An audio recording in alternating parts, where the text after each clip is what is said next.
Salam damai sejahtera bagi kita semuanya. Selamat siang Bapak Ibu hadirin yang berbahagia. Sekali lagi saya mohon berkenan untuk Bapak Ibu Wali Kota dan satu pendamping berkenan untuk memasuki Aula Ballroom ini. Kita akan segera memulai acaranya. Dan bagi rekan-rekan yang lain atau mungkin pendamping-pendamping yang lain yang juga menjadi bagian dari rombongan Bapak Ibu Wali Kota semuanya, kami mohon untuk menempatkan diri di luar ruangan ballroom dan bisa mengikuti agenda diskusi pada siang hari ini melalui link Zoom online yang sudah disiapkan. Terima kasih. Dan Bapak Ibu hadirin yang berbahagia, saya ucapkan selamat datang dalam acara yang luar biasa pada siang hari ini, Indo Smart City Forum dan Expo 2021. Boleh saya minta tepuk tangannya yang luar biasa untuk Apexi pada siang hari ini. Baik, seharian ini tadi kita sudah melaksanakan dan juga mengikuti banyak sekali agenda-agenda yang spesial, penting, bahkan mungkin sudah dimulai dari kemarin sampai dengan nanti berakhir dengan agenda-agenda 2 hari ke depan. Bapak Ibu hadirin, ini suatu kesempatan yang luar biasa di tengah pandemi. Kita semakin kesini sudah boleh atau mungkin bisa kembali bertatap muka bersama untuk menyatukan gagasan dan juga ide-ide menarik untuk kemajuan wilayah kita masing-masing. Nah, langsung saja tanpa berpanjang kata, perkenalkan saya Yohana Margareta, News Anchor Metro TV yang akan memandu jalannya diskusi pada siang hari ini.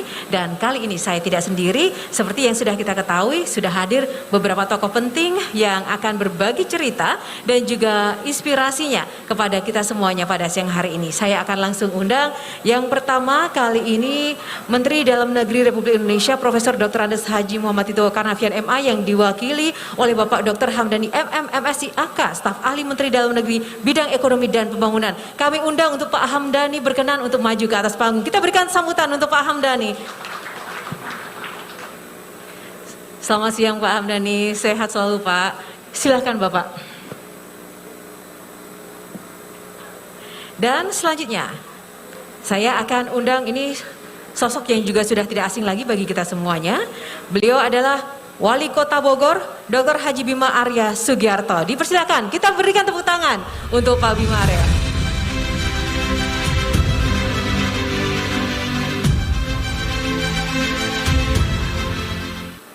Dan satu lagi ini, sosok spesial dari Timur yang gak boleh ketinggalan dan wajib kita undang ke atas panggung.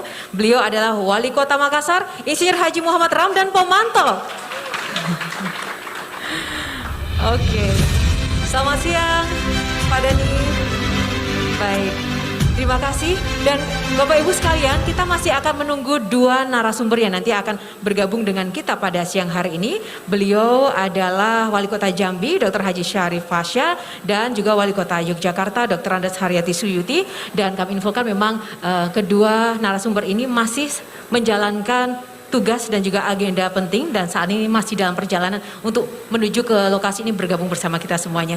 Terima kasih, kita akan langsung memulai Bapak Ibu semuanya, Pak Hamdani, Pak Bima dan juga Pak Dani. Terima kasih untuk waktunya bergabung bersama kita pada kesempatan yang berbahagia ini. Kita mau ngobrol masalah Smart City yang saat ini sudah menjadi program khusus ya yang digadang-gadang pemerintah untuk kembali memajukan kota-kota atau wilayah di Indonesia seiring dengan perkembangan zaman dan juga teknologi 4.0. Nah, tapi masalahnya di sini adalah tentu saja dengan banyak sekali kondisi wilayah-wilayah di Indonesia dengan berbagai ragam keadaannya, tentu saja ini butuh suatu treatment yang berbeda-beda. Nah, apa sih yang menjadi tantangan dan juga kendala kita bersama? Nanti kita akan membahasnya dan juga untuk kota-kota yang sudah berhasil untuk menerapkan Smart City ini, seperti apa sih konsep dan juga resep yang sudah dijalankan, yang secara efisien sudah dilakukan sampai dengan sejauh ini. Mungkin Pak Hamdani boleh berkenan Pak untuk sharing ini sejauh mana kesiapan dari pemerintah pusat sendiri khususnya Kemendagri ini ya untuk juga mempersiapkan seluruh wilayah dan mendukung mereka untuk bisa sama-sama menerapkan program Smart City ini.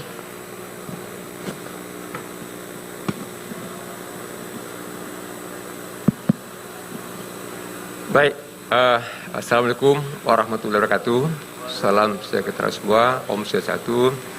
Baik, Mbak Yohana, saya senang sekali ada Pak Ketua Apexi Yang tentunya Bapak dan Ibu, para wali kota se-Indonesia, dalam kaitan dengan Smart City ini tadi, ada dua hal yang perlu diapakan di sini.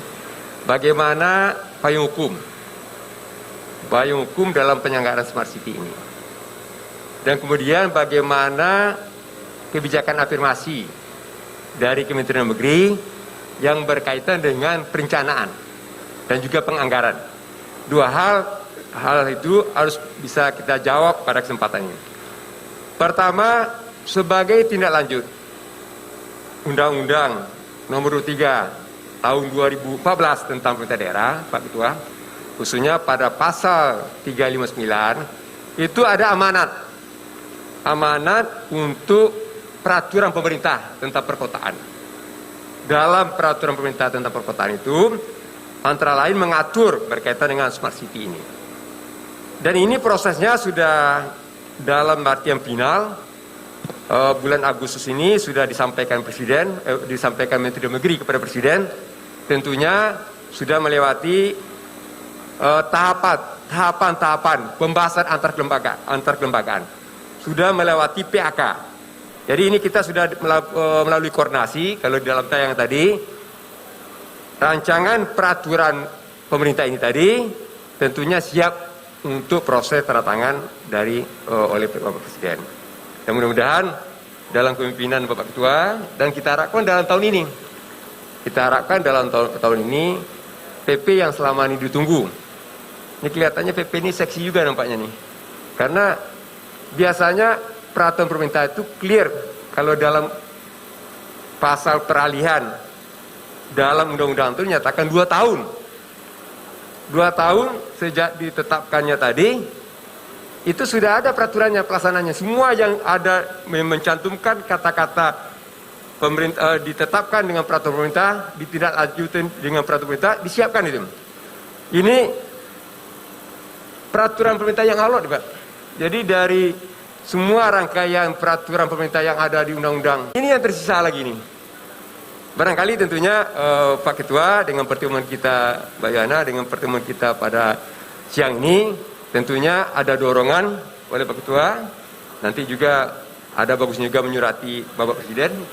Mungkin dari tindak lanjut pertemuan kan supaya kelihatan. Ini jam pegang slide ini mana? Ya. Lanjut slide-nya lagi di bawah, paling bawah tadi. Di paling bawah. Terus. Jadi di sana dinyatakan ini perencanaannya. Kita sudah ada afirmasi kebijakan perencanaan. Tidak ada kesulitan bagi daerah dalam melaksanakan Smart City ini. Karena di dalam dokumen perencanaan dalam RKPD sudah bisa ditampung berkaitan dengan kegiatan program-program, kegiatan-kegiatan dalam implementasi dalam pengembangan Smart City ini. Jadi clear semuanya. Kemudian juga kita lanjutkan lagi pada slide berikutnya lagi. Kita juga berikan afirmasi dalam kaitan dengan penganggaran. Pada slide berikutnya, penganggarannya bagaimana? Kita nyatakan secara tegas, secara clear, ya, di dalam penyusunan APBD, bagaimana pemerintah daerah mengalokasikan APBD-nya, yang intinya adalah dalam mendukung kegiatan Smart City ini tadi. Jadi hampir kita katakan tidak terjadi kekosongan dalam aturan yang barangkali Pak Ketua, kalau hal ini menyebabkan keraguan, jadi tidak ada yang perlu diragukan bagi Bupati, Bapak dan Ibu para wali kota berkaitan dengan untuk menerapkan, mengimplementasikan Smart City ini tadi, karena dalam hal perencanaannya sudah jelas, clear dengan peraturan Menteri Dalam Negeri nomor 90 tahun 2019 tadi, termasuk juga dalam kaitan dengan peraturan Menteri Dalam Negeri tentang penyusunan RKPD, itu sudah dinyatakan juga. Kemudian secara tegas penganggarannya, alokasi dalam APBD-nya. Bagaimana di sini kita nyatakan apa saja program dan kegiatan yang tentunya dapat dinanai dalam kaitan dengan Smart City tadi. Barangkali itu sementara Mbak Yana. Iya, Pak Hamdani, ini juga menarik sekali artinya untuk Bapak Ibu dan seluruh peserta yang hadir di sini ya, untuk sama-sama menyatukan persepsi, karena kadang untuk suatu program atau kebijakan yang baru muncul oleh pemerintah atau mungkin yang sedang digodok ini, kadang implementasinya, kalau saya sering mewawancarai para kepala daerah ataupun wali kota itu kadang masih pada bingung untuk konsep atau arahannya itu mau dibawa kemana, implementasinya. Kadang itu juga terkendala pada hambatan komunikasi dan sosialisasi, sehingga kadang program itu tidak berjalan antara pusat dan juga daerah. Nanti kami berikan ruang seluas-luasnya untuk Bapak Ibu semuanya, para wali kota yang hadir di sini untuk nanti menanyakan sesuatu atau mungkin memberikan tanggapan terkait dengan tema kita pada siang hari ini. Terima kasih Pak Hamdani, nanti kita akan ulas lagi. Silakan. Oke. Jadi pertama wadahnya. Memang wadahnya belakangan ini Pak Ketua. Wadahnya tadi yang peraturan yang ditekan oleh Presiden nanti, peraturan pemerintah tadi. Tapi isinya sudah kita sediakan. Jadi dalam kaitan perencanaannya bagaimana, panduan kita untuk perencanaan sudah, untuk penganggaran sudah, itu isinya tuh. Bagaimana mengisi wadah. Dengan adanya nanti, dengan dorongan Pak Ketua nanti bisa ditandatangani Presiden, maka lengkap semuanya, baik wadahnya maupun isinya. Jadi semua kebijakan peraturan Menteri Dalam Negeri yang saya sebutkan ada bagaimana mengisi wadah tadi, itu sudah clear itu. Tinggal sekarang payung hukumnya berupa bagaimana wadahnya berupa peraturan pemerintah tentang perkotaan, gimana di situ ada smart city, bagaimana nanti panduannya, bagaimana arahnya, itu clear di sana nanti. Barangkali demikian Bu, Mbak. Oke, Pak Hamdani. Lalu Pak Bima, ini kita akan langsung masuk ke tadi sudah ada payung hukum atau mungkin wadah yang sudah disiapkan sedemikian rupa, tinggal isinya. Implementasi dari isi nanti itu sebenarnya seperti apa sih agar mungkin juga hadirin yang di sini bisa lebih memahami gitu, spesifiknya seperti apa? Terima kasih Mbak Yohana. Jadi gini, saya ingin cerita sedikit. Sering sekali teman-teman kepala daerah itu saling berkunjung untuk belajar, kunker atau studi banding. Dan saya menangkap satu fenomena. Nggak sedikit teman-teman kepala daerah atau dewan datang, pertanyaannya sama, Pak Wali, ini berapa bangun command center? Kota Bogor punya berapa CCTV? Gitu. Jadi seolah-olah smart city is just CCTV. Smart city hanya identik dengan command center. Satu ruangan canggih di mana kita bisa memamerkan semua yang canggih-canggih gitu. Jadi ada persoalan dalam hal konsepsi. Sebelum kita jauh ya, nggak ada yang jalan loh Mbak Yohana. Kalau kominfonya digeser-geser terus, yang baru-baru terus, yang dealing dengan vendornya beda gimana? Kalau kulturnya nggak siap gimana? Gitu. Yang keempat adalah civil society, komunitas, warga, masyarakat siap atau enggak. Dan yang terakhir adalah kolaborasi. Jadi semuanya itu harus diramu. Jadi 5 faktor kuncinya itu, konsepsi, kemudian regulasi, birokrasi, civil society, dan kolaborasi. 5 itu. Saya lihat kadang-kadang ada pemahaman yang sepotong-sepotong gitu ya. Dan yang penting itu harus bisa dirasakan oleh warga. Saya boleh nggak putar video 1 menit sedikit? Boleh, silakan. Jadi yang penting itu warga merasakan dan birokrat didorong cepat. Jadi kita jangan sampai anggaran itu ratusan juta atau miliaran, nggak ada efeknya untuk perilaku birokrat, nggak ada dampaknya bagi warga. Jadi kalau bisa setiap kegiatan smart city ini ada dampaknya untuk perubahan perilaku, baik di birokrasi maupun di warga. Boleh putar video yang si Badra?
Selamat siang. Karena terkait prokes pasal 5 tentang kerumunan, dilarang berkerumun, dan akan saya tindak terkait pelanggaran prokesnya. KTP saya tahan. Untuk yang nggak pakai masker, ditindak aja, Pak.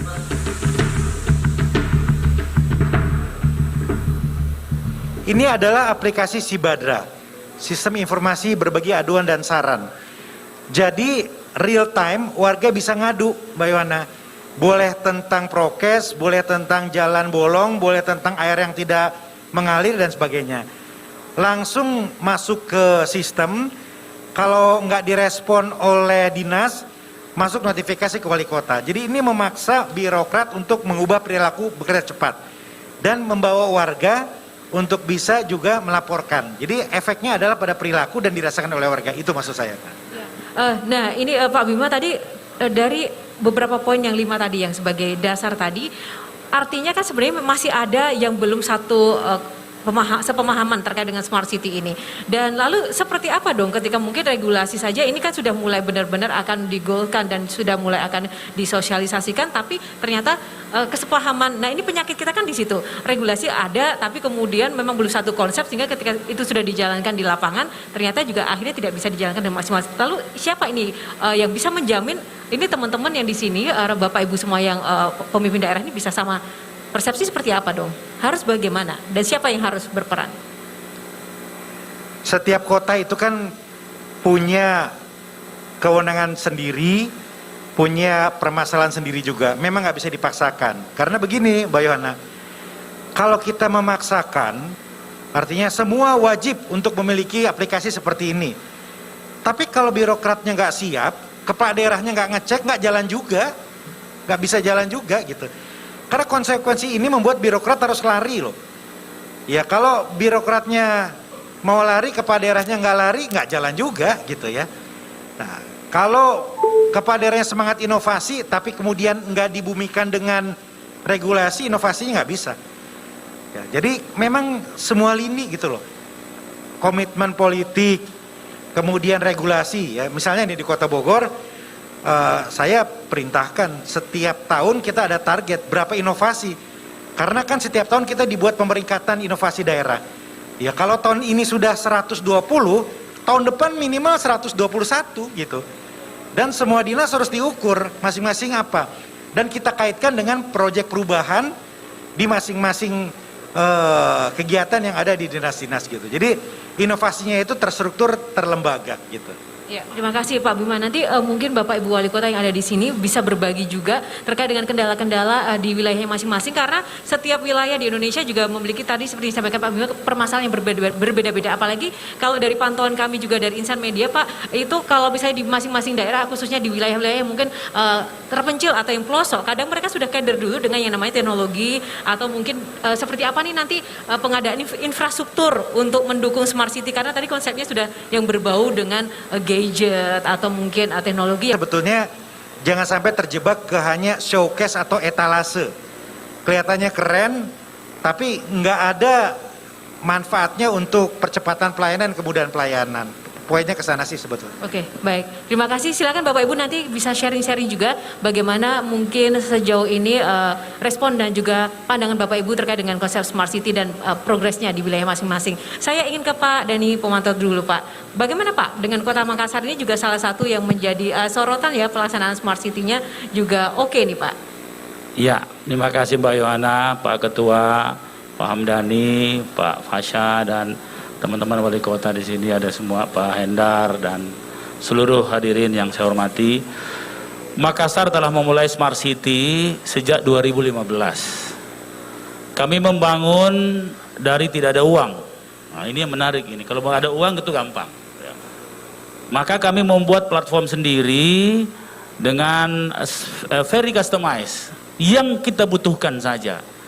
Karena biasanya kalau kita beli yang instan itu kadang-kadang dari 1000 kegunaan cuma 2 yang kita pakai, kita bayar yang sisanya. Maka kami membuat ini. Nah, yang kedua, kami memiliki smart city yang sedikit berbeda, yang namanya ini Makassar Sombere and Smart City. Makassar Sombere. Sombere. Hati-hati, Oke. hati-hati kata-katanya, kalau salah penekanan seksi sekali loh Mbak. Hati-hati. Oke, Sombere. Ya. Sombere itu adalah sebuah kata yang diambil dari masa lalu, local wisdom, yang artinya kalau kita Inggriskan kira-kira great hospitality. Jadi orang Makassar itu senang menerima tamu. Great humble, senang berteman, dan great brotherhood. Jadi selalu ada persaudaraan yang ada di situ yang menjadi keterikatan satu sama lain. Kenapa kami masukkan Sombere? Karena kalau smart city di pandangan angle masyarakat itu sama dengan alien, seperti makhluk asing yang mereka tidak mengerti. Kenapa saya sisipi Sombere? Nah, inilah konsep yang tadi Pak Luhut sampaikan, Society 5.0. Kalau revolusi 4.0, saya kira itu lebih berbau teknologi. Nah, kalau Society 5.0, saya kira sudah berbau perilaku, berbau budaya. Nah, kalau kita lihat ini, saya potong-potong dari yang biasanya saya presentasikan. Jadi kenapa kita butuh Sombere? Karena smart city itu, jadi sebenarnya gini, smart city pertanyaannya dalam mewujudkan pertanyaan di atas tadi, bagaimana mempersiapkan smart city. Sebenarnya pertanyaan itu harus dilanjutkan, bagaimana smart city diterima rakyat. Itu penting, itu yang paling penting. Karena smart city tanpa rakyat, itu tadi disampaikan, hanya etalase, hanya aplikasi, tidak ada gunanya, hanya pajangan yang mahal harganya, hampir tidak bermanfaat bagi masyarakat dan tidak digunakan oleh masyarakat. Nah, jadi inti daripada persiapan itu adalah bagaimana public engagement, mengundang mereka. Nah, Makassar memiliki strategi menitipkan kata Sombere.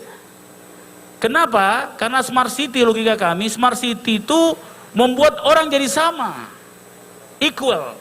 Jadi semua kita jadi sama, mengetik pakai ibu jari, ketawa sendiri-sendiri, kemudian urus sendiri-sendiri, langsung direct. Padahal kalau kota mau maju, dia harus strong karakter. Nah, kemudian yang kedua, smart city itu hanya menyangkut hardware dan software, jadi teknologi. Kalau Sombere menyangkut hardware, ada hatinya di situ. Jadi dia hidup. Kenapa sekarang smart city atau kita lihat sekarang didominasi dengan hoax, ya, bahkan ada dikatakan nyinyiris. Kalau di Makassar tambah lagi satu, pelintiris, ya, jadi bukan nyinyiris saja. Karena teknologi tidak dibarengi dengan hati. Nah, kira-kira Sombere itu rohnya membuat smart city itu hidup, smart city itu badannya. Nah, maka dengan itu Makassar punya sedikit pengalaman soal ini dengan Sombere Smart City. Kami dalam listing Smart City Index di dunia, kami masuk 80, ranking 80. Ada anunya enggak? Terus ya ini, ya oke tadi ya. Nah, ini ranking 80 di dunia. Kita mengalahkan Rio de Janeiro, Manila. Ini disurvei langsung ini, Mbak. Mereka datang langsung lihat. Kenapa? Jadi intinya adalah kalau dia useful, masyarakat akan menerima. Contoh, kami mulai dari kesehatan. Kenapa? Karena kesehatanlah secara emosional paling mudah dipahami masyarakat. Kalau dia sakit, cepat sembuhnya, cepat obatnya, tidak menunggu. Maka kami punya namanya Home Care with Telemedicine. Salah satu yang masuk aplikasi ini saya sumbangkan untuk ASEAN. Kami juga masuk dalam 3 kota dan provinsi di Indonesia yang mewakili Indonesia di ASEAN Smart City Network 2017.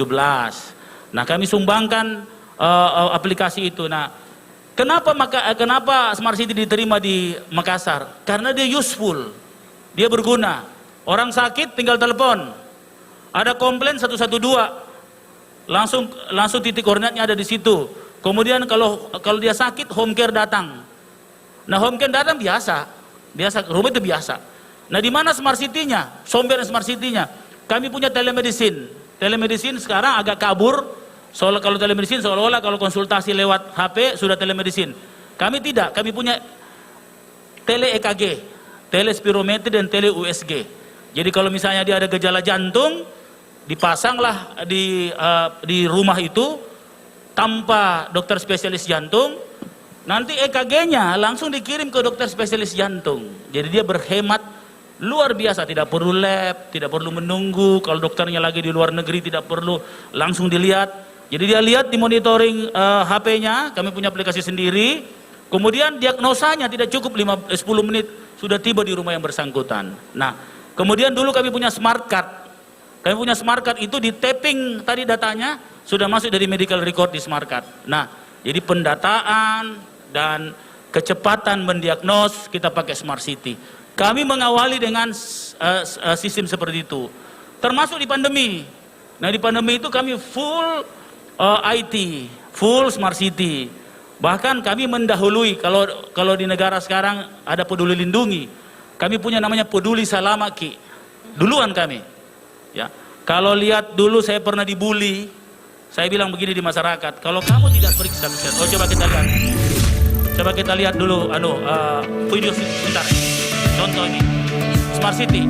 Ini Makassar Recover pandemi tapi pakai Smart City. Ini dokter. Lihat videonya dulu baru saya jelaskan lah. Kan ngobrol-ngobrol aja kan, santai-santai kan.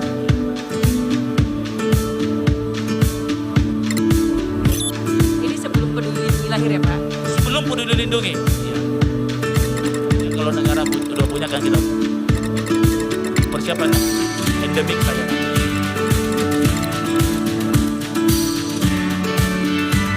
Jadi kami merekam medis langsung di lapangan. Ya, satu ya, kami cek suhu, kita pakai jinos juga, kami tensi, masuk semua di kami, kita pakai jinos.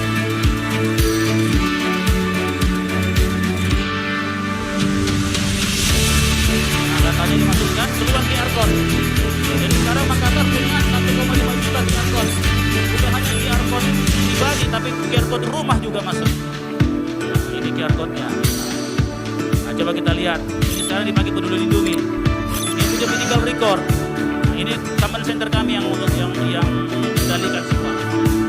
Nah, ini kendalikan semua data-data. Nah,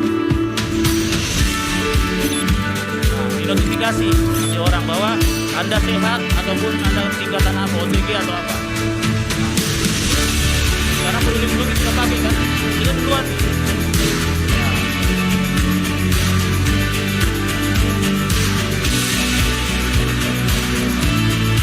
Jadi udah kita pakai pembaca di earphone semua datang langsung data dari situ. Nah, ini ditolak karena dia OTG.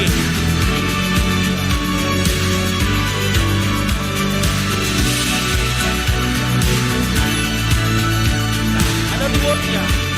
Kalau dia taat, tidak keluar rumah, maka ada rewardnya. Ada reward dari nilai-nilai itu dan ada juga punishmentnya. Saya kira itu dulu, nanti kepanjangan nanti ceritanya. Ya. Pak Dhani, lalu seperti apa sih mengukur bahwa proyek ini bisa diterima masyarakat di awal-awal itu seperti apa indikatornya? Memang pertama pada saat kalau dilihat di dia bisa cari enggak video waktu saya dibully waktu QR code itu. Ya walaupun sekarang sudah dipraktekkan. Ya cari di YouTube, banyak di YouTube itu, kalau dibully banyak di YouTube. Ya, jadi penerimaan bagus sekali. Kami survei, kami baru selesai survei. Apa yang paling mereka senangi? Ternyata sistem namanya detektor. Kami ketuk rumah. Ya, kami menyiapkan 10.000 local influencer per RT ada 2 anak muda. Kemudian 1 nakes. Kami punya RT 5.000, berarti total 15.000. 5.000 nakes, 10.000 local influencer yang nyatat nanti. Kemudian kami punya dokter 306. Nah itu ketuk pintu tadi, knock the door, kemudian satu-satu diambil datanya per bulan. Nah memang waktu pertama ributnya minta ampun. Kenapa? Karena sesuatu yang baru. Padahal setelah saya survei ternyata yang ribut itu cuma di atas-atas saja, yang dibawa justru menerima. Karena mereka dia ketahui dia sehat atau tidak. Kami menjemput orang di rumah dalam keadaan sakit ataupun sehat. Saya tidak mau mohon maaf, saya bukan tipe menunggu atau tukang catat-catat orang sakit sama orang mati saja. Ya, dengan digital yang kami miliki, kami datangi rumah per rumah. Oke, sudah ketemu videonya? Jadi di ini Pak? Ada videonya enggak? Ya, nah coba lihat bahwa buktinya sekarang sudah dilaksanakan. Ini saya dibully habis-habisan. Ya biasalah kalau. Nah, sampai sekarang apa nih Pak tantangan atau hambatannya Pak? Ya tantangan sekarang justru karena COVID begitu menurun, kelengahan yang paling berbahaya. Maka kami justru mempersiapkan sistem ini lebih matang lagi. Karena kalau tidak, kalau kelengahan kemudian ada gelombang ketiga, nanti kita tidak siap. Ini kan persoalan siap atau tidak siap. Makanya Smart City adalah salah satu bagian yang bisa menjawab persoalan-persoalan kita sekarang dan mengkolaborasikan kota-kota di Indonesia. Baik, silakan untuk ditayangkan. Ada enggak? Enggak ada? Ada? Oke. Jadi ini yang menarik karena dibully kita ternyata bagus juga dibully. Karena ada evidence-nya. Ya, kalau jadi pejabat memang harus siap bully juga ya, apalagi di era teknologi seperti ini ya kan, dengan kebijakan-kebijakan baru yang mungkin memang harus siap. Bisa, ya. Kontroversinya. Silakan. Ya artinya teman-teman sekalian memang zaman terbuka sekarang, bulian, kemudian nyinyirin atau dipelintir itu jadi hal biasa dan kita harus memang siap untuk itu dan jangan pernah patah semangat dengan hal-hal yang baik dari nah kita lihat ini ya.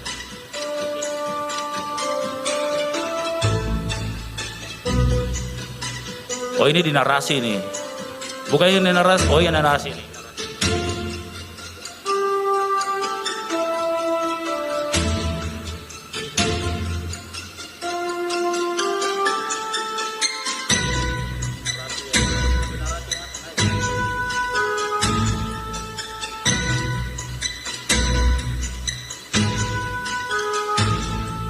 Ini kapan nih Pak Dhani?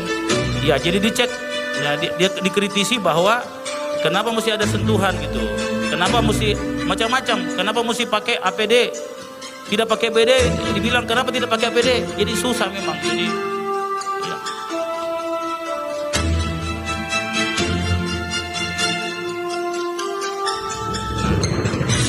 Ini kesimpulan publik.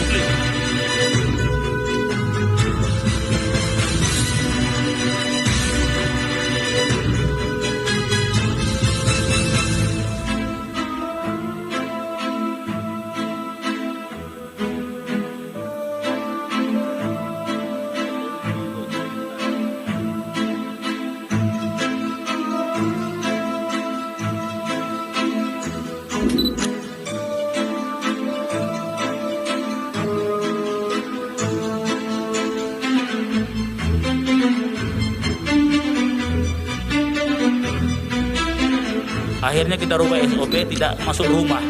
Oke.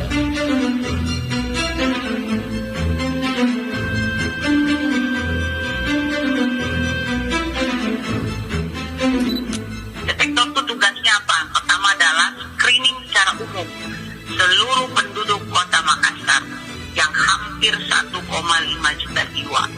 Nah, itu mereka ngapain? Pertama adalah mendata secara umum semua identitas masyarakat yang didatangi dari rumah ke rumah. Kemudian yang kedua, mendata status kesehatannya, status kesehatan masyarakat dari rumah ke rumah. Itu tugasnya detektor. Kalau ada yang bergejala, detektor langsung memanggil, meng-call 112 untuk COVID Hunter datang memeriksa, men-tracing langsung yang bergejala. Yang bergejala langsung ini PCR. rangkaian yang seperti Yang Bapak pasti sampaikan tadi bahwa ya. Iya, jadi ini adalah bentuk Smart City dalam aplikasi yang pada posisi-posisi yang sulit seperti pandemi. Oke, Ya, baik. itu disemprot dulu. Apa yang kita hasilkan adalah kita mendapatkan QR code seluruh rumah, seluruh orang, seluruh rumah. Dan QR code itu bisa kita nanti join dengan sistem digital payment sehingga nanti pembayaran pakai QR code persis sama yang Peduli Lindungi. Kami udah bikin malah. Ya. Mungkin bisa di-pause terlebih dahulu, Mas. Tapi kami ingin Ya. Tapi yang pasti ketika tadi tantangan-tantangan yang dihadapi Bapak tadi sudah pada akhirnya bisa terlaksana dengan baik sampai dengan saat ini, maju terus ya Pak ya. Artinya saya ingin sampaikan bahwa kita akan Smart City akan mudah diterima kalau dia useful. Sangat berguna bagi masyarakat. Contohnya di pandemi yang kami laksanakan kemarin. Oke, terima kasih Pak Dhani. Kita mau menyambangi Jambi terlebih dahulu. Sudah ada Bapak Syarif Fasya. Bapak, kalau di Jambi seperti apa Pak? Ini di bagian barat Indonesia nih untuk Smart City-nya. Baik, terima kasih Mbak Yohana, moderator. Yang saya hormati Bapak Hamdani, Ketua Dewan Pengurus Apeksi, sahabat kami Bima Arya dan sahabat kami Pak Dhani, dan rekan wali kota se-Indonesia dan juga pendukungnya juga. Yang pertama adalah sama seperti yang disampaikan oleh Pak Dhani, bahwa Smart City ini kita tidak bicara melulu tentang masalah IT, ya. Karena tidak semua daerah itu sama. Masih ada juga kota-kota yang mungkin sumber daya manusianya terbatas, jaringan telekomunikasinya juga terbatas, dan lain sebagainya. Tetapi apakah kota tersebut tidak bisa menjadi Smart City? Bisa. Secara harfiahnya Smart City ini adalah kota pintar. Kota pintar di sini bukan bicara tentang ruang comment center, ya, IT dan lain sebagainya, aplikasi-aplikasi, tetapi bagaimana kota tersebut menyelesaikan permasalahan dengan apa? Dengan inovasi, memperpendek masalah, ya, pelayanan-pelayanan dipercepat, komitmen daripada ASN dan non-ASN yang terlibat dalam pemerintahan tersebut. Nah, disinilah awal-awal semua kami, ya, termasuk Pak Dhani, Pak Bima Arya, dulu juga teman kita Pak Ridwan Kamil, sama-sama wali kota, Ibu Risma juga di awal-awal kepemimpinan. Bagaimana membangun Smart City dari tidak ada menjadi ada. Ya. Yang pertama adalah kami membuat berapa banyak inovasi. Ya. Kami wajibkan misalnya setiap kelurahan membuat satu inovasi. One village, one innovation. Kemudian kecamatan membuat inovasi. OPD membuat inovasi. Tujuannya apa? Untuk mempermudah pelayanan-pelayanan publik, baik pelayanan dasar maupun pelayanan tambahan. Nah, sehingga pada saat itu kami wali kota adalah saling bersinergi, berkolaborasi, bagaimana membagikan inovasi ini. Karena belum bisa mencapai tahapan Smart City-nya ini, ya. Karena keterbatasan biaya, SDM, dan juga jaringan. Nah, dari hasil kolaborasi ini, masing-masing daerah ada unggulan-unggulan inovasi. Itu awal daripada semua daerah membangun inovasi. Ya.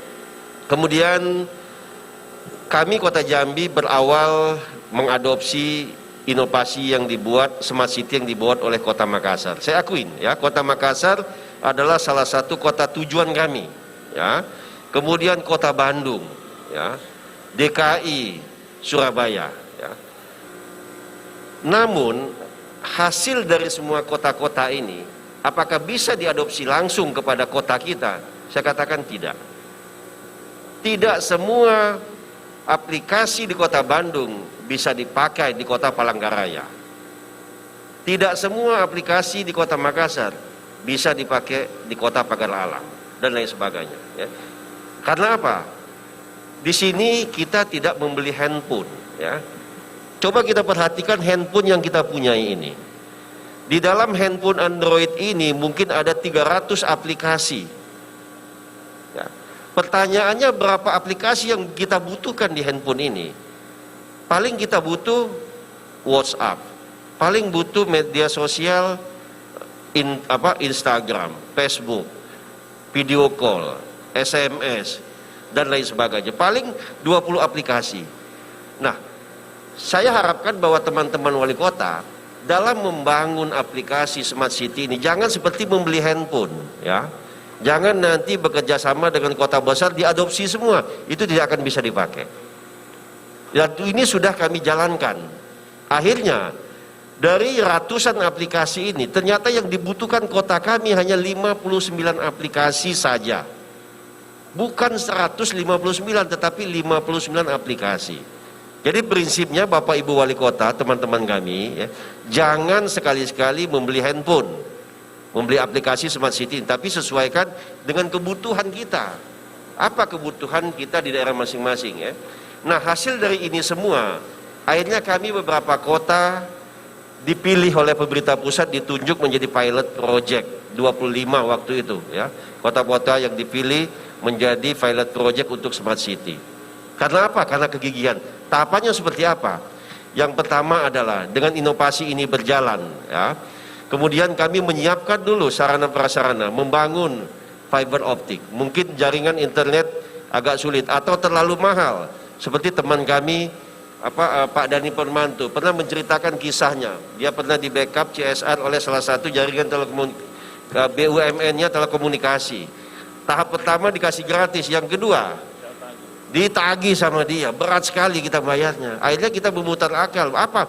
Menggunakan jaringan fiber optik. Nah, fiber optik ini mahal, tetapi kita bangun tahun per tahun. Nah, akhirnya semua sudah memakai fiber optik, itu sudah awal daripada Smart City. Nah, kemudian apalagi? Kita sesuaikan dengan kebutuhan kita. Misalnya PTSP butuhnya apa? Pelayanan publik. Dinas Kesehatan butuhnya apa? Dinas Pendidikan butuhnya apa? Dinas Dukcapil butuhnya apa? BPPLD butuhnya apa? Dan lain sebagainya. Nah, hasil dari ini semua, maka kita rangkum menjadi satu kebutuhan kita, yaitu aplikasi. Dari semua ini semua kita akan membentuk induknya aplikasi. Tadi Bogor mengatakan ada Sibadra ya. Sibadra ya. Kemudian teman kami Pak Dani ada namanya Sombere Smart City. Kami di Kota Jambi ada induknya namanya Sikoja, Sistem Informasi Kota Jambi. Yang di dalamnya semua ada semua pengaduan-pengaduan, baik pengaduan tentang jalan rusak, PDAM bocor, lampu LPGU mati dan lain sebagainya ya, terkait dengan kesehatan. Nah, ini dibangun dari awal dengan tidak ada dana yang mapan, tidak ada sumber daya manusia yang mapan, tidak ada jaringan yang up to date. Tetapi niat kita adalah ingin membangun jaringan Smart City ini. Jadi jangan alergi nanti dengan Smart City. Oh, Smart City itu bicara tentang teknologi dan lain sebagainya. Tidak. Tetapi bagaimana menyelesaikan masalah di kota kita dengan inovasi-inovasi ya. Kemudian next.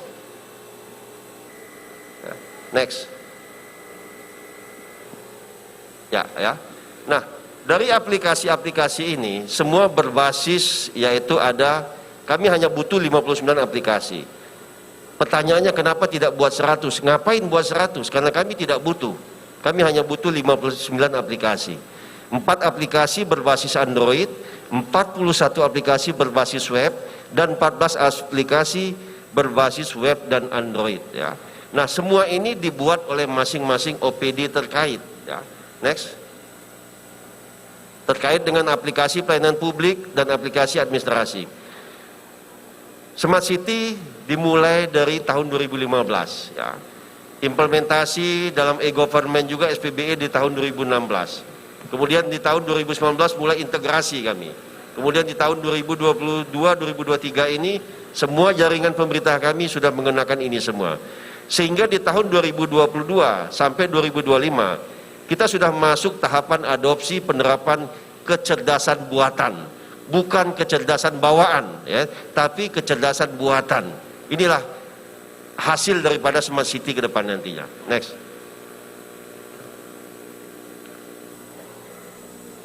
Baik ya. Intinya adalah bahwasanya mungkin banyak junior kami yang baru menjabat wali kota ya. Bagaimana menciptakan Smart City ini, intinya adalah jangan mengadopsi semua yang ada di kota yang kita kunjungi.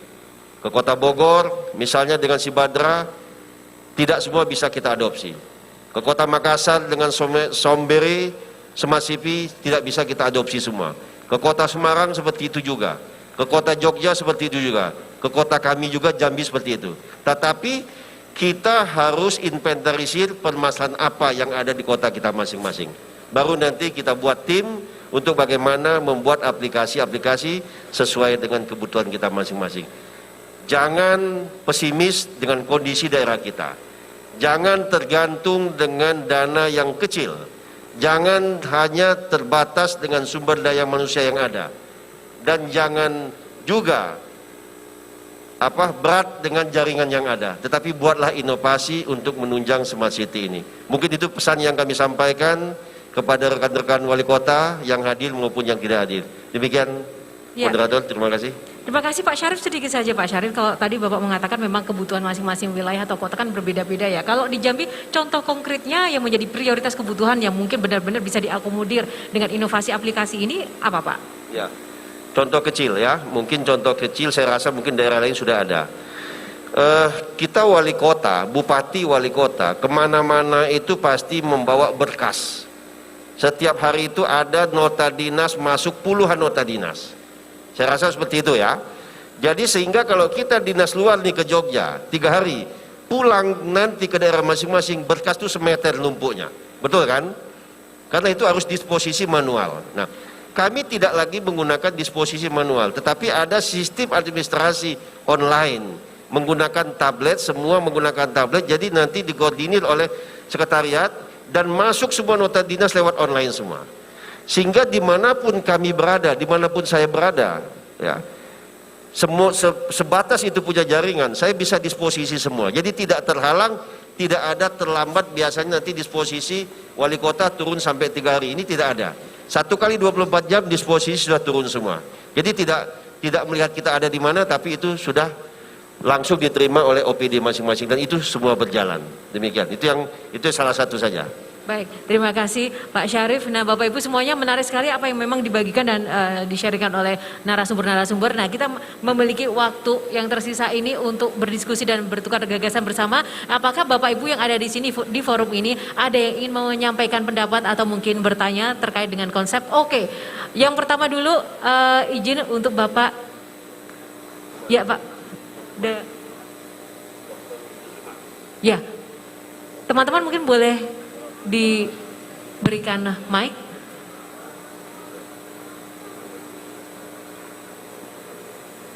Izin Bapak berkenan kembali menyampaikan nama dan juga wilayahnya. Terima kasih. Ya, terima kasih Mbak Yohana. Nama saya Sidik Mulyono selaku asisten Ekbank Kota Depok. Ya, dari Kota Depok, Jawa Barat. Sangat menarik sekali yang sudah disampaikan oleh para narasumber, baik itu Pak Hamdani, Pak Ketua, kemudian juga Pak Wali Kota Makassar dan juga Jambi, di mana memang saya melihat ini ada hampir kesamaan aplikasi yang hampir semuanya kita miliki di kota-kota, terutama masalah aplikasi untuk penanganan keluhan-keluhan masyarakat seperti ini. Saya rasa intinya adalah bukan di pembangunan aplikasinya dan bukan lagi masalahnya di koordinasi di antara sistem dispatchingnya ya. Tetapi adalah kalau saya melihat lebih terpenting adalah bagaimana kita dengan menggunakan aplikasi ini mampu merubah perilaku masyarakat. Ya, tentunya dengan peran aplikasi ditambah dengan perangkat yang ada dan juga peringkat CCTV pun juga itu harusnya kalau kita bicara smart tentunya yang kita jadikan sebagai outcomes-nya itu adalah perubahan perilaku. Nah ini yang mungkin menjadi PR kita bersama Pak. Jadi memang ini merupakan masih langkah awal kita dalam melakukan inisialisasi permasalahan. Jadi belum sampai pada tahapan menyelesaikan masalah. Itu mungkin yang harus kita sama-sama memikirkan ke depan. Kalau nanti memang sudah ada di antara kita yang memiliki keberhasilan mampu untuk merubah itu, saya mungkin akan mencoba menjadi kota pertama yang akan berkunjung gitu. Karena ini merupakan permasalahan yang paling sulit. Yang kedua, saya ingin bertanya kepada Pak Hamdani terkait masalah penganggaran Smart City itu sendiri. Kita tahu Smart City ini kan dalam program 100 Smart City Indonesia itu ada 6 elemen Pak. Kenapa dibuat 6 elemen itu dari mulai smart governance, kemudian juga smart economy, smart society, smart environment, branding and living, ya. Itu kalau di kami Pak, itu kami sudah menyusun yang namanya cetak birunya, ya. Di mana kami sudah membagi ke seluruh OPD yang ada dalam pelaksanaan ini. Nah pertanyaannya tadi terkait masalah PP yang akan diberlakukan Pak, apakah itu betul-betul akan memberikan payung hukum dan penguatan terhadap OPD terkait ya dalam penyusunan anggaran menuju Smart City ini Pak? Ya, karena di dalam program 100 Smart City masing-masing kota itu selalu dievaluasi Pak, dan itu ada item-itemnya dan sangat rinci sekali, sehingga tentunya ketika itu menjadi suatu penilaian, kalau jawabannya belum dilaksanakan karena tidak ada anggaran, itu menjadi suatu hal yang dilematis Pak. Jadi ini pertanyaan saya ke arah sana, apakah betul-betul itu menjadi suatu payung hukum yang kuat bagi kami di daerah. Makasih. Baik. Assalamualaikum warahmatullahi wabarakatuh. Waalaikumsalam. Bapak Sigit Marion. Sidik Bu. Bapak Sigit ya? Sidik Bu. Sidik. Iya. Ya, Bapak Sidik dari Kota Depok. Baik, satu lagi sebelum nanti akan kami serahkan ke narasumber untuk menjawab. Satu lagi, Bapak Ibu semuanya. Oke, yang sebelah kiri terlebih dahulu. Bapak dengan batik biru, izin Bapak berkenan kembali menyampaikan nama Pak. Bismillahirrahmanirrahim. Saya Haji Tatang Mustadi dari Kota Cilegon. Pertama, saya apresiasi kepada para narasumber yang telah memberikan pencerahan soal Smart City. Dan tadi saya sangat tertarik bahwa Smart City tidak tergantung pada IT, cuma juga kepada masalah lebih kepada birokrasi dan masyarakat. Untuk itu kami sedikit saja saya singkat pertanyaan kami untuk bagaimana mengkolaborasikan peran birokrasi yang cenderung paradigmanya masih paradigma lama, untuk apalagi boro-boro untuk berbicara Smart City, untuk menghadapi tugas keseharian saja bahwa ASN kita masih belum mengacu kepada paradigma baru. Artinya mindset birokrasi ini saya perlu bertanya kepada dari staf ahli Depdagri, bagaimana untuk memerankan birokrasi ini penjenjang keharirannya bila mana dia mengurusi Smart City ini. Artinya bahwa contoh di Kota Cilegon itu kami melakukan bukan hanya IT saja, tapi bagaimana membentuk KIM, kelompok informasi masyarakat, di mana di dalamnya ada peran ulama, ada peran pendidik, ada peran industri, karena Cilegon adalah kota industri. Tapi lagi-lagi persoalannya menurut kami adalah peran birokrasinya.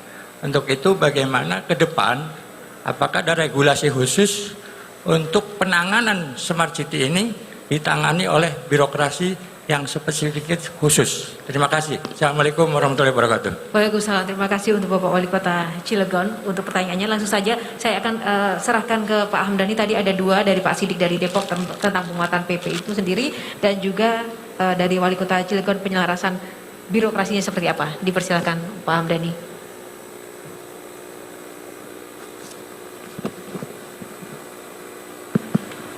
Jadi Bapak dan Ibu para wali kota, pertama kita katakan kita sebelum PP tentang perkotaannya mengatur tentang Smart City ini ditandatangani Presiden Pak Ketua, sebetulnya kita sudah punya payung hukum juga, PP 38 2017 mengenai inovasi daerah.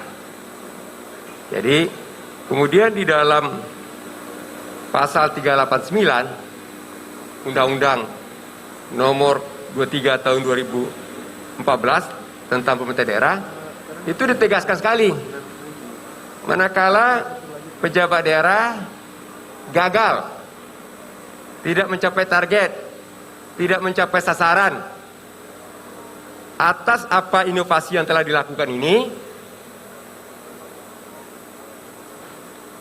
sepanjang telah ditetapkan dengan menjadi kebijakan daerah dalam bentuk katakanlah peraturan wali kotanya, maka tidak bisa dikriminalisasi. Jadi tidak bisa dipidana. Seperti itu Pak.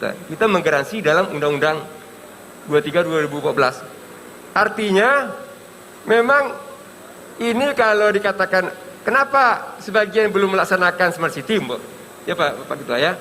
Oh karena belum ada payung hukumnya. PP-nya masih dalam proses. Tetapi kita jangan menunggu PP yang ini tadi. Sebelumnya pengatur sudah ada juga.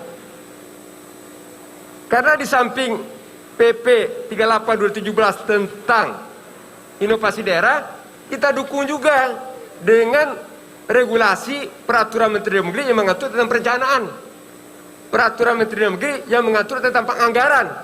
Artinya apa? Anggarkan itu. Dan kita menganggarkan juga generik, nggak spesifik juga. Generik itu artinya tentu menyesuaikan bagaimana kebutuhan dari pemerintah daerah.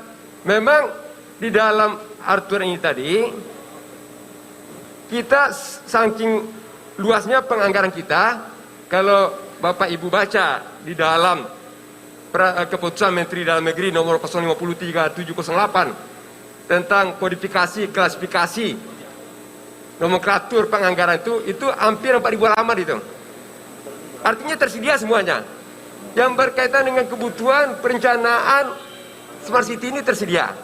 Yang berkaitan dengan penganggaran Smart City ini tersedia.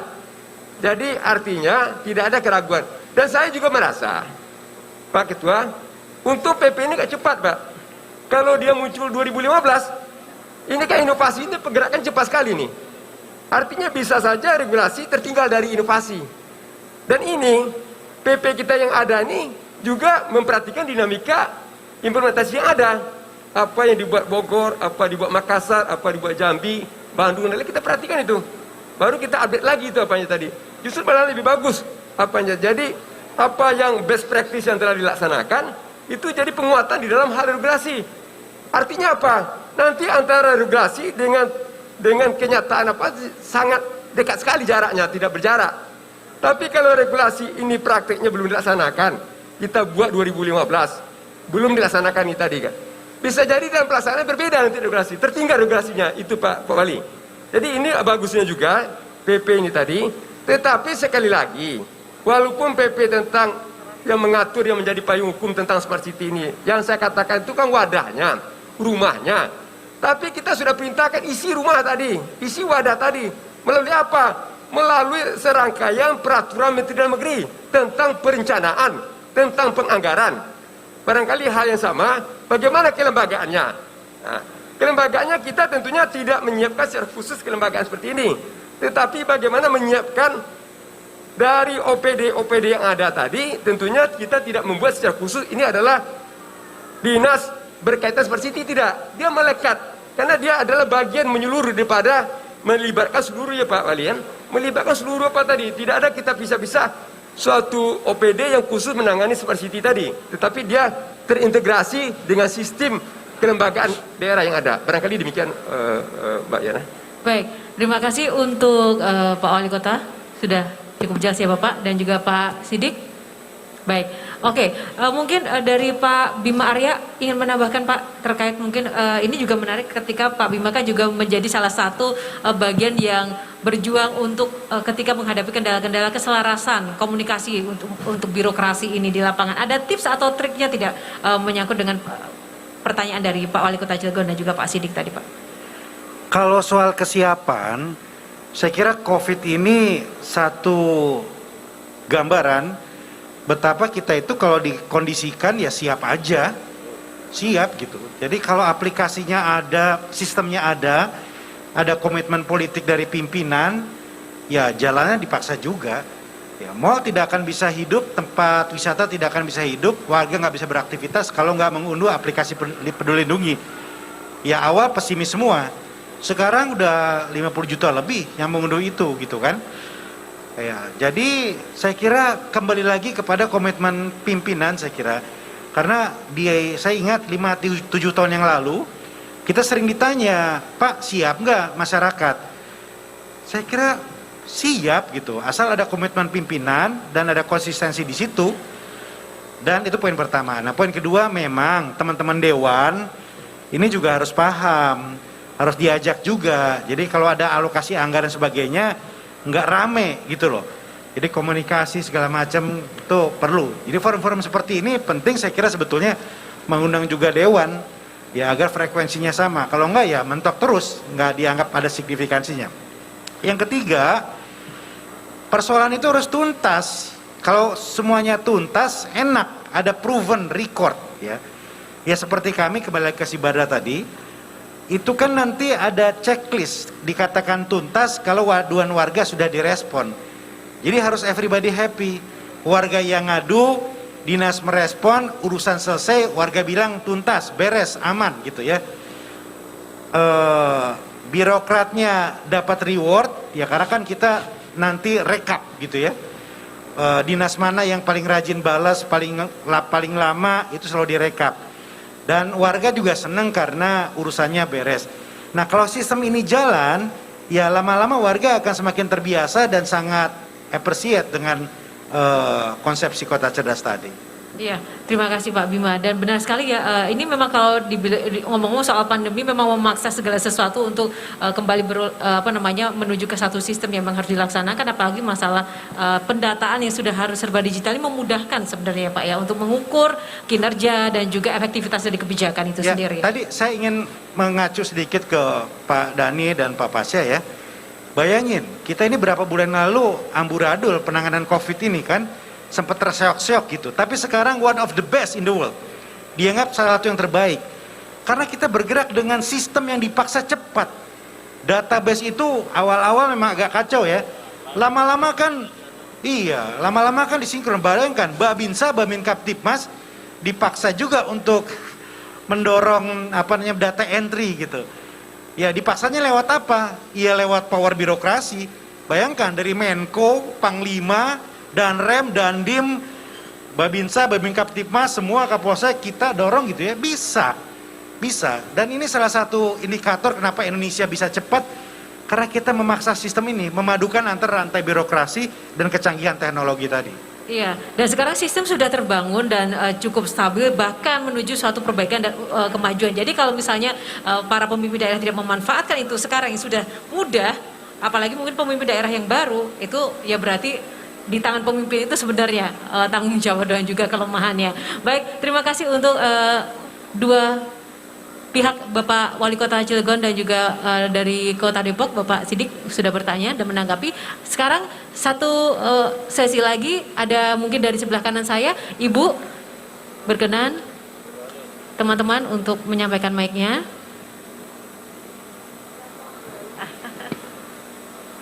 Silakan Ibu. Terima kasih atas kesempatannya. Saya mau bertanya pada Wali Kota Jambi, Pak Pasha. Berkenan Sehat ya? Izin Bu Izin. menyampaikan nama dan juga saya wilayahnya. nama Ade Usakasi, Wali Kota Banjar, Jawa Barat, bertanya. Tadi nota dinas bisa diaplikasikan. Bagaimana kita menghadapi peretas-peretas? Kan tidak semua bisa diketahui atau diketahui masyarakat, dan tidak semua bisa diketahui masyarakat. Itu saja menghadapi peretas.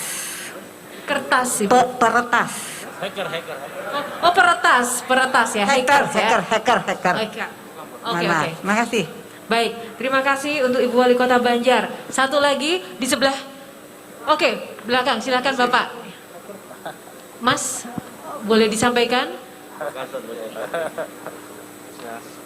Ya. Bapak dengan batik coklat terlebih dahulu, Pak. Assalamualaikum warahmatullahi wabarakatuh. Saya Fadil, Kadis Diskominfotik Kota Banda Aceh. Saya menarik sebagaimana yang disampaikan oleh Ketua Apeksi, Bapak Wali Kota Bogor, bahwa Smart City ini harus dikonsolidasikan kembali. Ini penting. Mengapa saya bilang jangan sampai arah salah menerjemahkan di daerah. Karena nanti ada tuntutan dari pihak-pihak perguruan tinggi dan masyarakat, mana sih wajah Smart City yang bagaimana arahnya. Kalau kadang-kadang di forum ini aja, kita seolah kan mengatakan Smart City itu dengan aplikasi. Padahal salah besar itu. Begitu juga saya mohon sekarang masukan dari Pak Departemen Dalam Negeri, Pak Staf Ahli, SPBE itu bagian dari Smart City itu. Sebenarnya jalan tengah yang harus kita ambil, ada indikator, ada tolnya untuk Smart City ini. Supaya apa? Ada arah jalan yang lurus untuk kita mewujudkan Smart City itu. Dari daerah yang maju, daerah terbelakang itu ada sustainable yang bisa digerakkan bersama.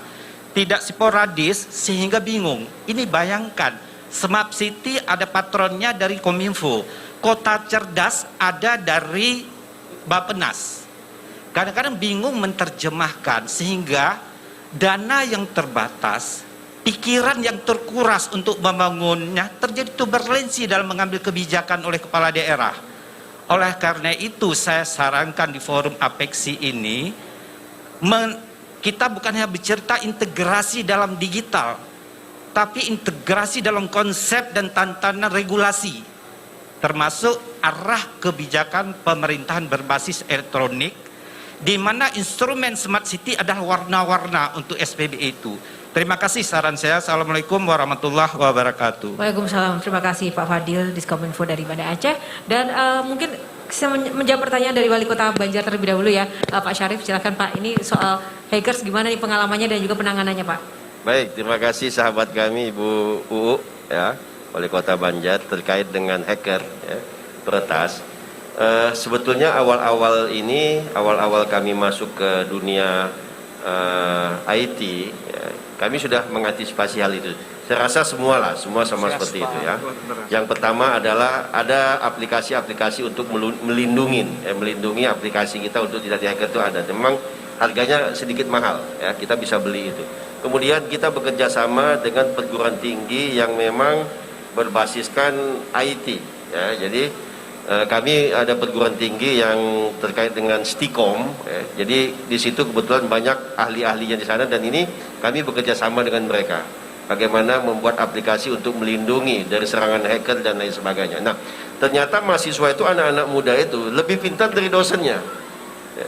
Dia lebih pintar dari dosen, dia mampu menghacker, mampu meretas dan mampu melindungi. Nah inilah yang kadang, sehingga mereka ini kami berikan gaji yang agak lebih, kita pakai mereka ini untuk melindungi. Nah kemudian tadi sampaikan, mungkin saya menambahkan juga, disampaikan oleh teman kita yang di belakang tadi terkait bahwa Smart City, kami sependapat ya, Smart City ini kita tidak cerita tentang aplikasi terlebih dahulu, tetapi bagaimana Smart City ini berupa kota pintar. Bagaimana pemerintah menyelesaikan masalah masyarakat. Hal kecil aja misalnya ya. Kita selalu dipusingkan pada saat PPDB, penerimaan murid baru. Ya. Begitu pemerintah mengatakan sistem zonasi, maka tidak ada lagi titipan kalau sudah sistem zonasi. DPR tidak bisa titip lagi, pejabat dari Forkompinda provinsi tidak bisa titip lagi karena zonasi. Nah ini adalah inovasi Smart City Bapak ya. Ini salah satu yang kita tidak sadar bahwa ini Smart City sudah ya. Nah kemudian misalnya pengurusan KTP yang selama ini mesti datang ke Dukcapil, pelayanan perizinan, tetapi semenjak Dukcapil kita mengatakan lewat WhatsApp ya, karena apa? Karena pandemi. Ini sudah Smart City, meskipun WhatsApp ini di kampung manapun di penjuru Indonesia bisa menggunakan WhatsApp ini. Ini yang Smart City yang paling, aplikasi yang paling gampang. Ini saya katakan, kita tidak lu cerita tentang aplikasi A, B, C, dan D, tetapi yang seminimal mungkin kita gunakan. Kalau itu rajin kita gunakan, itu menjadi Smart City ya. Kemudian tadi pertanyaan sahabat kami Wali Kota Cilegon, bagaimana membuat ASN pejabat kita terbiasa. Tadi Pak Bima menyampaikan, Babinsa, Babinkamtimas yang tadi tidak paham menggunakan mengupdate data, akhirnya bisa. Nah, begitu juga kita sudah punya strategi. Contoh ya, kami semua lah ya, kita bisa melaksanakan kontrak kinerja terhadap pejabat-pejabat kita selama 1 tahun. Kontrak kinerja berupa apa? Berapa sih dana yang sudah dialokasikan untuk dia? Nah, dia harus tanda tangan kontrak kinerja. Bagaimana dia mengaplikasikan dana-dana ini semua, ya. Nah, kemudian apalagi terkait dengan fakta integritas dia juga. Dan di sana disampaikan siap dicopot, siap diberhentikan apabila tidak daripada data yang ada, misalnya target yang ada tidak terlampaui, tidak terpenuhi, maka dia siap dicopot. Nah, ini sudah berbentuk Smart City. Bagaimana? Jadi pejabat juga harus mengikuti. Nah, intinya adalah memilih pejabat. Kita lakukan seleksi, ya, seleksi. Jadi objektif itu sudah bagian dari Smart City. Kita tidak membebani pejabat kita harus setoran sekian, sehingga kita bebas. Kita mau demosikan dia kapan saja, Mau kita nonjobkan kapan saja kalau dia salah. Itu bagian dari smart city, kota pintar. Ya. Nah, bagaimana kita mengcombine ini sehingga pemerintah ini berwibawa dan punya marwah. Mungkin itu. Baik, terima kasih Pak Syarif. Semoga cukup jelas untuk Ibu Wali Kota Banjar. Gimana Pak? Asda, oke, baik. Terima kasih dan juga untuk Pak Fadil dari Banda Aceh, Pak. Sedikit saja mungkin Pak Dhani dan juga Pak Bima, ini menarik terkait dengan tadi pertanyaan dari Bu Wali Kota Banjar terkait dengan penanganan cybercrime, antisipasinya. Mungkin sedikit saja tipsnya. Bu Wali, jadi sebenarnya ini lebih ke sistem hardware-nya. Ada namanya Tiers 2. Tiers 2 itu perlindungan 2 lapis. Sekarang teknologi terbaru Tiers 3. Kami pengalaman kami sejak 2015 sampai sekarang, alhamdulillah baru sekali jebol, baru sekali. Tapi jebolnya tidak semua karena kami berlapis. Insya Allah 2022 kami update semua sistem karena ada sistemnya. Susahnya ini Smart City itu selalu update. Jadi kita harus ikuti. Ada selalu aja teknologi baru, ya kapasitas mulai dari sistem FO atau fiber optik, kemudian sampai kepada softwarenya selalu ada yang baru. Nah, mengupdate inilah bagian terpenting dari Smart City. Nah, saya ingin sedikit menjawab dari teman-teman dari tadi Pak Sigit. Benar Pak Sigit, sebenarnya Smart City itu adalah bagaimana membangun city smart. Itu intinya. Jadi Smart City itu akhirnya, ujungnya bukan prosesnya Pak. Ujungnya itu city smart. Smart City itu teknologi Pak. Kalau Smart City itu city smart itu sosial. Jadi masyarakat cerdas. Artinya jangan masyarakat cerdas dulu dicerdaskan, baru Smart City jalan. Itu nggak jalan-jalan Pak. Harus jalan dengan manfaat dulu. Seperti tadi Pak Pasha tadi sampaikan. Yang kita ikut PPDB apapun itu sudah Smart City. Kalau kita sudah ikuti sistem, maka saya kira Bu Wali tinggal sama pentingnya membuat sistem dengan memproteksi sistem. Karena hanya dalam sedetik saja sistem kita bisa rusak. Itu benar sekali pertanyaannya Bu. Hanya sedetik saja. Artinya kita butuh 2 orang atau 1 orang dengan 2 kemampuan. Pertama menjalankan sistem, yang kedua mengontrol adanya hacker atau hacking ini. Karena kalau di aplikasinya itu Bu Wali kelihatan itu. Kalau kita sudah mulai diserang, kelihatan dari arah sini, kemudian angkanya mulai naik, kita mau diserang itu. Kelihatan sekali. Nah, kita juga kelihatan kalau kita tidak diserang. Nah, biasanya serangannya dia itu pada saat kita tidur malam hari. Nah, ini perlu yang otomatis untuk menjadi barirnya untuk pemutusnya. Jadi saya kira demikian. Bagus sekali pertanyaannya Bu Wali, bahwa kita membangun bukan hanya membangun sistem, tapi sistem proteksi juga sama pentingnya dengan membangun sistem itu sendiri. Terima kasih. Baik, terima kasih. Pak Bima, ini perlu ditambahkan? Sudah cukup? Oke, Bapak Ibu, ini waktu terbatas, 1 lagi saja untuk penanya terakhir. Oke, Bapak, tadi saya sudah janji dengan Bapak dengan baju batik hitam putih. Dipersilakan, 1 saja. Selamat datang, Pak Hari. Terima kasih kepada narasumber dan pembawa acara. Nama saya Arifin, kebetulan Pak Arifin. Betul. Saya warga Indonesia dan kebetulan tinggal di Malaysia 18 tahun. Dan kebetulan saya datang ke sini melihat Indo Smart City, sangat menarik sekali. Yang pertama, pertanyaan saya, tujuan daripada Smart City itu yang dibangun manusianya untuk menjadi smart dulu atau city-nya smart dulu? Ini yang penting. Pada saat Pak Jokowi, presiden kita datang ke Kuala Lumpur, saya ikut di dalam pertemuan di KBRI. Saat itu beliau membawa sebuah tagline, revolusi mental. Saat itu saya tertarik, sehingga saya terbang ke Jakarta dan ketemu dengan Pak Ahok. Yang saya bangun pada saat itu yang pertama adalah saya membangun Kali Jodoh. Saya cenderung untuk memberikan kecerdasan smart people dulu, karena smart city ini adalah sustainable, keberlanjutan. Dan saya sering menjadi sebuah bahan curhatan di kampung-kampung. Yang pertama, Pak Ari kan tinggal di Malaysia. Smart City itu apa sih gitu? Dan kemarin saya juga kebetulan di Kota Malang. Banyak TNI datang ke saya mendapat silacak, tidak bisa menggunakan silacak itu bagaimana. Dan banyak sekali di masa daring saat ini, anak-anak kita tidak bisa menggunakan sistem juga untuk melanjutkan daring di sekolahan gitu, karena belum smart, karena orang tuanya juga belum smart. Nah, menurut saya pertanyaan yang paling penting, smart people dulu atau smart city? Dan akhirnya saya mengundang teman saya namanya Mas Erik dari Enigma, dari US, pulanglah ke Indonesia. Indonesia butuh orang seperti Anda membangun smart people dan smart city. Saya kira itu. Pertanyaan saya kembali lagi adalah, negara kita ingin membangun smart people duluan atau smart city duluan yang berkelanjutan? Terima kasih. Baik, terima kasih untuk Pak Arifin. Silakan, ini mungkin Pak Bima, para wali kota boleh sedikit untuk bisa mengomentari, menjawab pertanyaan Mas Arifin. Silakan. Kalau menurut saya, Pak, musuh terbesar konsep smart city itu bukan orang-orang bodoh. Orang bodoh bisa belajar, tapi orang-orang egois, Pak. Kalau wali kota pengganti kami gara-gara gengsi nggak mau memberlanjutkan konsep, itu kita mundur, itu menghancurkan smart city. Gitu. Kalau wali kota nggak mau saling belajar dari keberhasilan yang lain, itu menghambat kemajuan smart city. Banyak yang bisa dipelajari. Kami ini kan, Pak Dhani latar belakangnya tata kota lah. Kalau saya kan orang politik, Pak.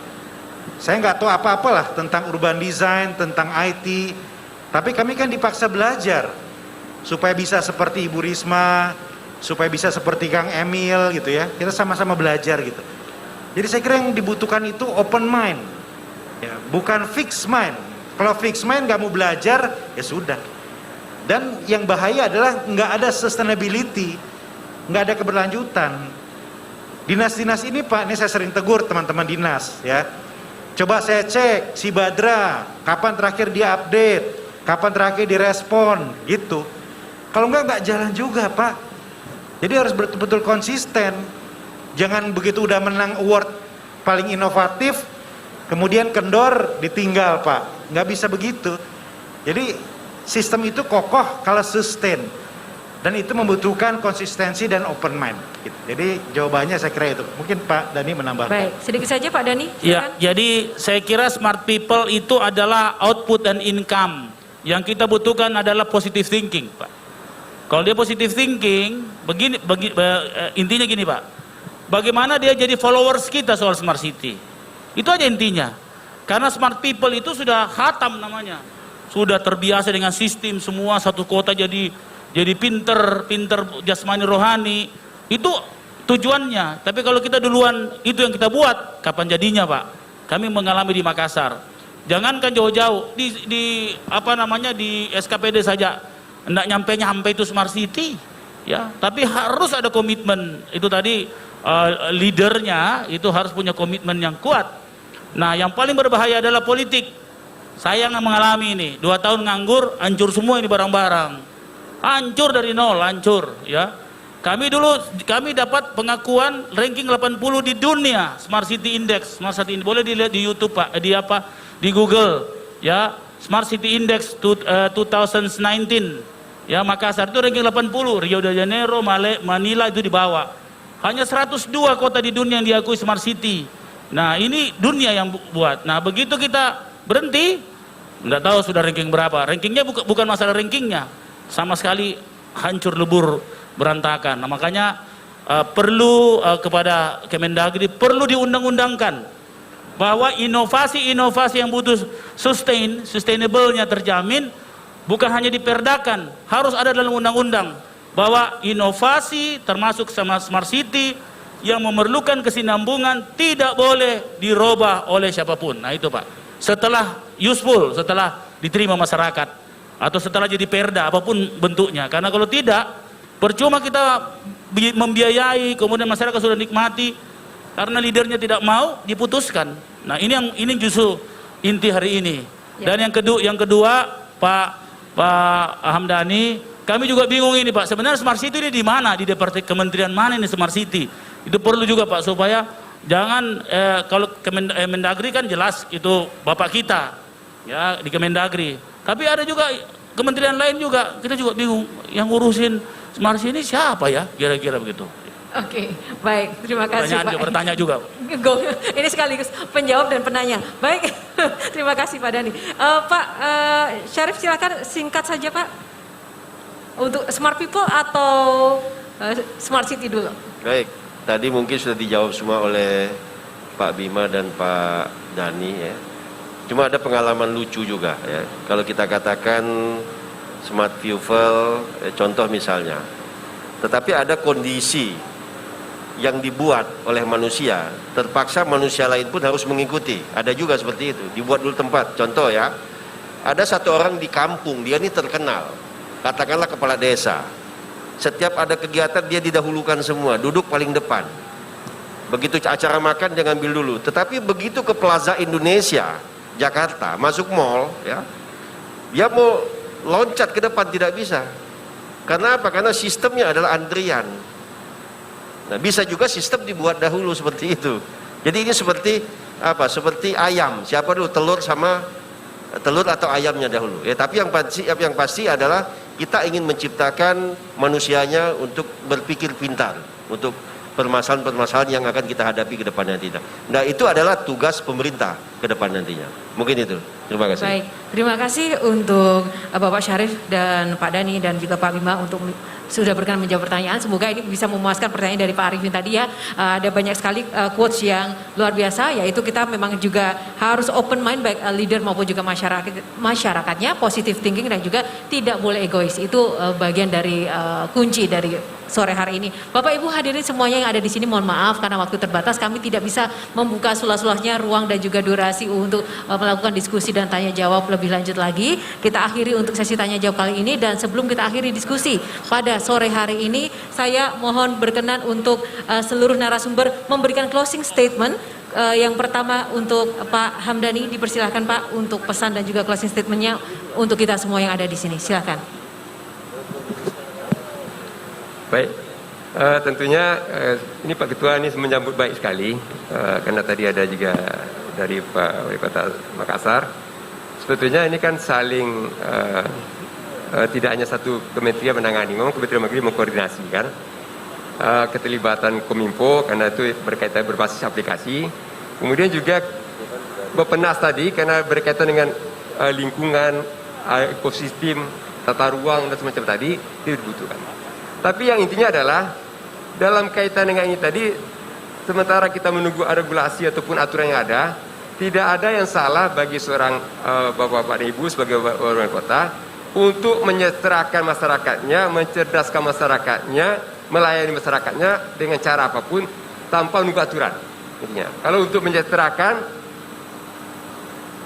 meningkatkan kualitas hidup masyarakat, nggak perlu nanya aturan, lakukan aja lah. Gak akan salah tuh, pasti itu kata-kata kuncinya. Pokoknya untuk kesejahteraan masyarakatnya, tanpa menunggu ada, mana aturannya mensejahterakan masyarakat, mana aturannya untuk meningkatkan kualitas masyarakat, mana aturannya untuk meningkatkan kualitas kemakmuran masyarakat itu gak ada tuh. Ya Pak, pokoknya lanjut gitu. Saya rasa demikian Pak. Terima kasih Pak Hamdani, silakan Pak Bima Arya closing statement. Smart City itu seperti riba belantara Bapak Ibu. Jadi kelihatan rumit dan banyak sekali opsinya. Nah, tapi waktu kita terbatas, anggaran juga terbatas, pemahaman terbatas. Jadi yang paling penting itu adalah kita tetapkan dulu konsepsinya, mau kemana dan mau apa yang diprioritaskan. Ya, 5 tahun apakah sektor perizinannya, 5 tahun misalnya apakah mitigasi bencana atau kesehatan, saya kira baiknya begitu. Jadi core-nya di mana, baru setelah itu sama-sama dikembangkan. Itu faktor pertama. Yang kedua, saya kira perlu duet maut antara kepala daerah dan dinas Kominfo. Jadi harus sama tuh. Ya, kalau itu nggak nyambung, pasti tidak akan bergerak cepat. Makasih. Baik, terima kasih. Silakan Pak Dhani. Smart City ini adalah ide besar. Maka yang tidak terima biasanya yang pikirannya kecil. Tapi tidak boleh kita menganggap itu menjadi lawan kita. Karena keberhasilan Smart City adalah melibatkan semua orang atau Smart City memberi manfaat bagi semua orang. Maka dengan itu rencanakanlah Smart City dengan baik, karena ada pepatah mengatakan gagal merencana sama dengan merencanakan kegagalan. Maka jangan sampai gagal dalam perencanaannya. Saya mengutip satu dari James Lerner, wali kota Curitiba, mengatakan begini, jika ada ide besarmu yang kau yakini baik, ya, maka mulailah. Karena kalau Anda mulai, 50% bebanmu selesai. Terima kasih. Terima kasih Pak Dhani. Silakan Pak Syarif.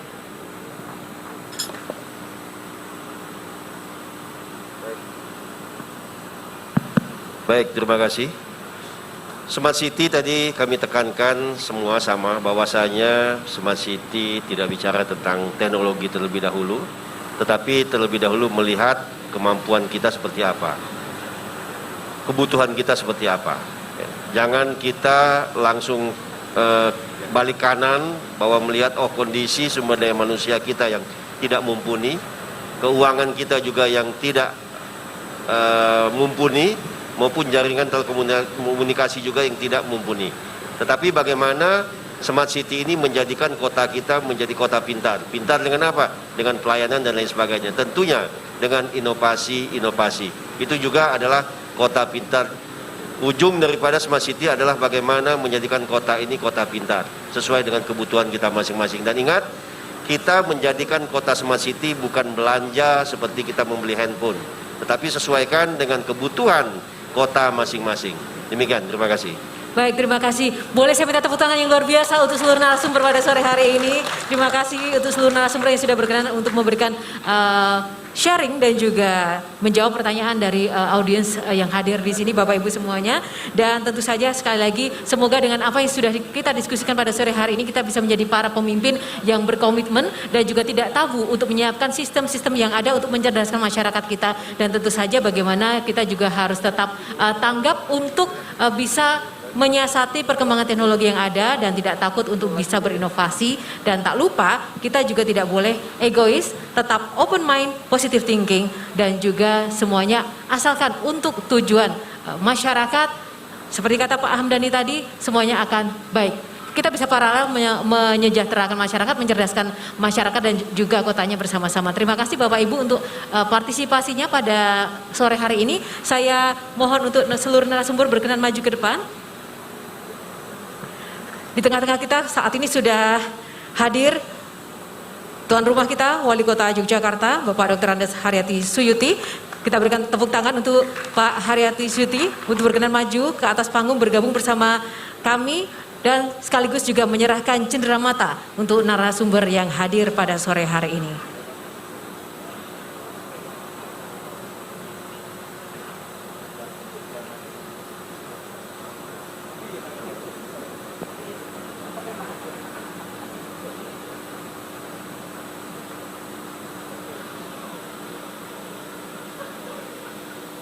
Baik, silakan Bapak Wali Kota Yogyakarta menyerahkan cenderamata untuk Bapak Hamdani. Baik, silakan teman-teman untuk mendokumentasikan. Boleh tepuk tangannya Bapak Ibu semuanya, terima kasih. Terima kasih Pak Hamdani, terima kasih Pak Haryati. Selanjutnya untuk Bapak Bima Arya Sugiarto, Wali Kota Bogor. Silakan Pak Bima. Boleh tepuk tangannya Bapak Ibu semuanya yang paling meriah.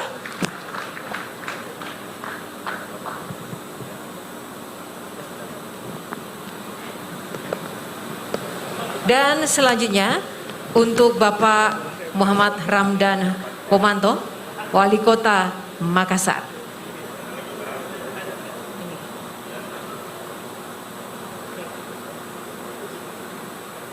Baik. Silakan tepuk tangan untuk Pak Dhani dan juga Pak Haryati. Sukses, semangat selalu. Selanjutnya untuk Bapak Syarif Fasha, Wali Kota Jambi. Baik. Tepuk tangan yang meriah untuk Bapak Syarif Fasha.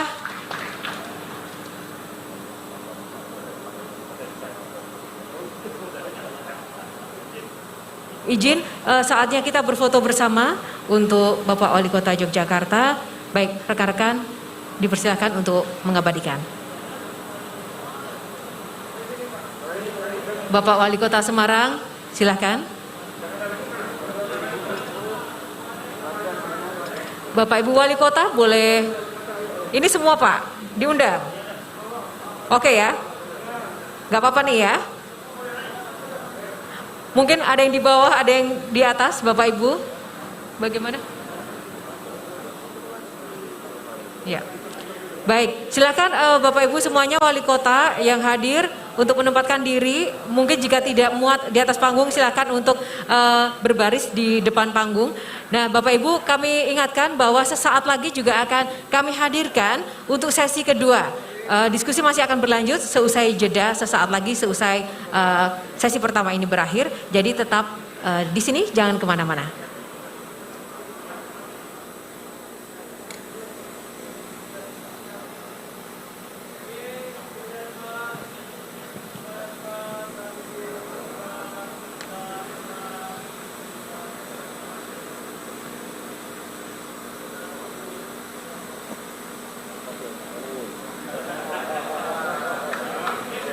Baik, tepuk tangan untuk kita semuanya pada sore hari ini. Terima kasih Bapak Ibu semuanya, seluruh pemimpin daerah yang hadir dalam kesempatan berbahagia ini dalam Indo Smart City Forum and Expo 2021. Diskusi untuk forum sesi pertama. Terima kasih sekali lagi untuk Pak Haryati. Terima kasih untuk narasumber. Pak Hari tetap dapat cindera mata ya Pak ya. Terima kasih untuk Pak Bima, Pak Syarif, dan juga Pak Dani. Sukses selalu Bapak Ibu semuanya. Semoga sesi kali ini menjadi berkah bagi kita semuanya dan menjadi motivasi untuk seluruh pemimpin daerah yang hadir di sini. Dan kita akan jeda dulu Bapak Ibu semuanya sejenak. Nanti akan kita lanjutkan untuk diskusi sesi kedua. Terima kasih. Tambahin aja di sini. Ketika ada tanya jawab langsung pelari ke depan. Oh, siap. Berarti sementara tak bawa dulu aja ya? Ya, sekali WC. Oh ya, siap.